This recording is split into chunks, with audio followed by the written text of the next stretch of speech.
Ms. Reem Ibrahim from Qatar. She around? Okay, excellent. And Reem is going to talk about founder effect in Qatar, any role for precision medicine. Thank you so much. So because of the time, I'll be very quick. I have nothing to disclose. We know that human migration and cultural specific practices such as inbreeding and consanguinity have contributed to the founder events and founder variants in some populations.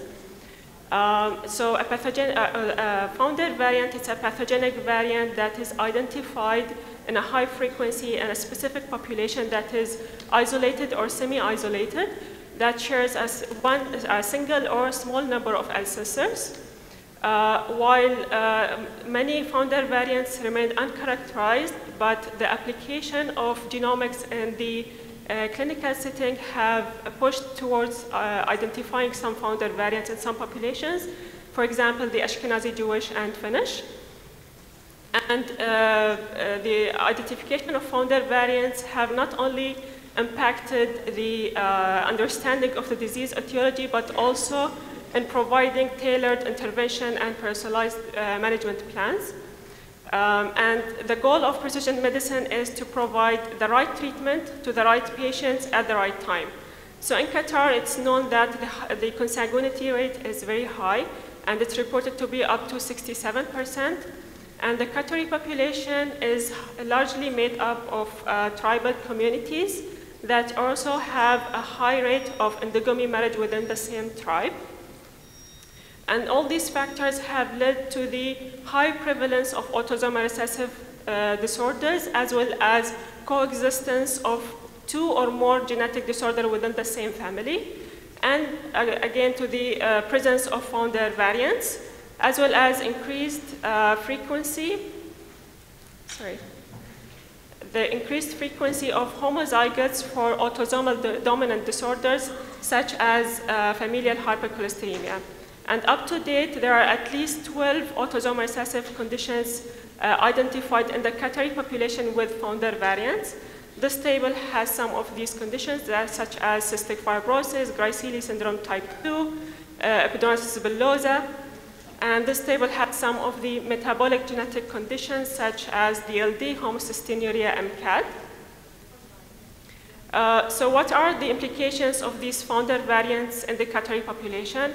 For example, classical homocystinuria Qatar has the highest incidence of classical homocystinuria in the world, majority being from a single tribe with a high consanguinity rate with this variant in the CBS gene. And patients with this variant were found to have severe vitamin 6 non-responsive phenotype, which therefore pushed the clinical practice to provide specified or tailored treatment and management plan to these patients. Another example would be the founder variant found in patients with Gray-Seely syndrome type 2. And for those who doesn't know Gray-Seely syndrome type 2, it's a rare autosomal recessive condition characterized by partial albinism, immunodeficiency, and occasional hematological and neurological involvement. And in our population, patients with this variant have been noticed to have extremely variable clinical presentation, with being totally asymptomatic to having fatal complications such as HLH. And this founder variant also impacted the medical and genetic practice in our country towards diagnosing and treating patients with this specific condition. So in conclusion, we believe that identifying founder variants have an important role in implementing precision medicine. For example, many variants are giving us information about the disease presentation, severity, and prognosis, which therefore takes us to providing genotype-specific management and treatment plan, and establishing genotype-specific preventative strategies such as preconceptional or pre-implantation genetic testing or screening. So at the end, I would like to thank my mentor and my leader, Dr. Tawfiq bin Umran, and the medical the genetic and metabolic team for their great support. Thank you so much.